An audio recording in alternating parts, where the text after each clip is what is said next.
Halo sobat-sobat AK, calon akuntan muda nantinya. Bersama saya di channel Gilbert Manik. Oke, sebelumnya saya mau mengucapkan terima kasih bagi kalian yang telah subscribe channel ini. Bagi yang belum subscribe, silahkan subscribe dan jangan lupa nyalakan lonceng notifikasinya ya guys, biar aku makin semangat lagi buat konten-konten yang bermanfaat dan menarik, dan juga ya seputar dengan dunia akuntansi guys. Oke, pada video kali ini aku pengen membahas atau memberikan contoh-contoh soal kepada kalian terkait dengan penjurnalan guys. Karena apa? Karena penjurnalan ini merupakan dasar-dasarnya dari akuntansi. Kalau kalian belum bisa menjurnal ya belum bisa sih guys masuk ke jurusan akuntansi. Jadi minimal akuntansi itu bisa menjurnal. Oke, langsung aja masuk ke contoh soal pertama. Soal pertama, Pak Hasto menyetorkan dananya berupa kas senilai 50 juta kepada PT Jaya Selalu. Pertanyaannya, buatlah jurnal akuntansinya. Oke guys, sebelum kita membahasnya, aku memberikan kalian waktu 5 detik untuk memikirkannya terlebih dahulu. Oke, nah langkah pertama yang harus kita lakukan adalah menganalisa transaksinya. Pertama itu, Pak Hasto memberikan kas kepada PT Jaya Selalu. Berarti di PT Jaya Selalu ini kasnya bertambah, sehingga kita mencatat di debit kas senilai 50 juta. Kemudian karena Pak Hasto menyetorkan dananya kepada PT Jaya Selalu, berarti dana yang ada di PT Jaya Selalu ini bertambah sebesar 50 juta. Nah, dananya bertambah ini berarti modalnya juga bertambah guys.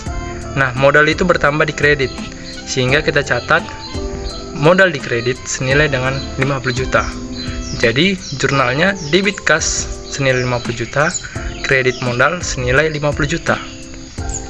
Nah, soal kedua, PT Jaya Selalu membeli perlengkapan senilai 100 juta secara tunai. Nah, pertanyaannya, buatlah jurnal akuntansinya. Oke, seperti biasa aku memberikan kalian waktu 5 detik. Oke, mari kita bahas. Berarti PT Jaya Selalu membeli perlengkapan. Nah, berarti perlengkapannya bertambah senilai 100 juta di debit. Kemudian karena membelinya secara tunai, maka kasnya berkurang di kredit senilai 100 juta. Jadi jurnal yang harus kita susun yaitu debit perlengkapan senilai 100 juta, kredit kas senilai 100 juta. Lalu PT Jaya Selalu membeli peralatan untuk kantornya, untuk pabriknya senilai 50 juta. Nah, buatlah jurnal akuntansinya. Oke, aku kasih kalian waktu 5 detik untuk berpikir terlebih dahulu.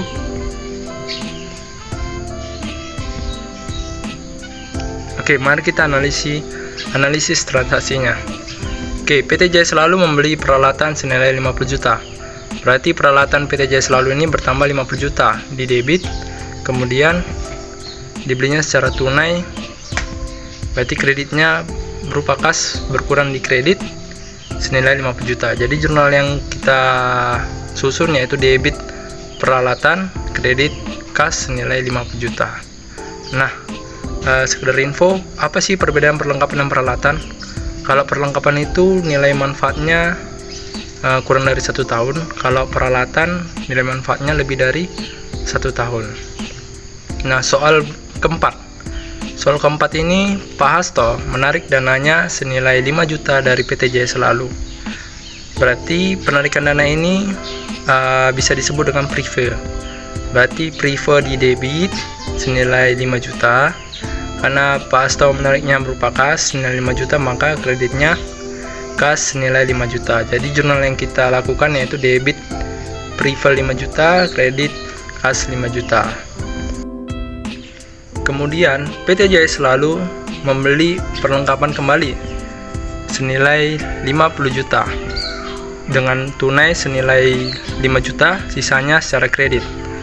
Maka buatlah jurnal akuntansinya. Oke, aku kasih kalian waktu 5 detik untuk berpikir terlebih dahulu. Nah, jurnal yang kita lakukan yaitu hal pertama, kita mencatat perlengkapan senilai 50 juta di debit.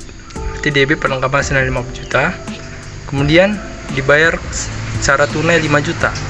Berarti secara tunai itu kasnya berkurang 5 juta, berarti kredit kas nilai 5 juta.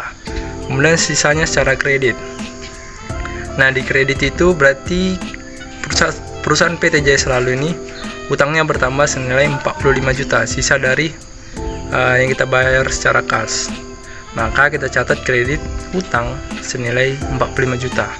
Maka jurnal yang dapat kita susun yaitu debit perlengkapan senilai 50 juta, kreditnya kas senilai 5 juta, kemudian kreditnya lagi utang dagang senilai 45 juta.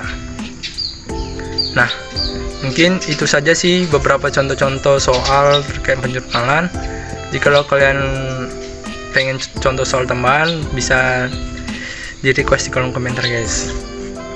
Oke, sekian video kali ini. Jangan lupa like, comment, dan subscribe. Thank you.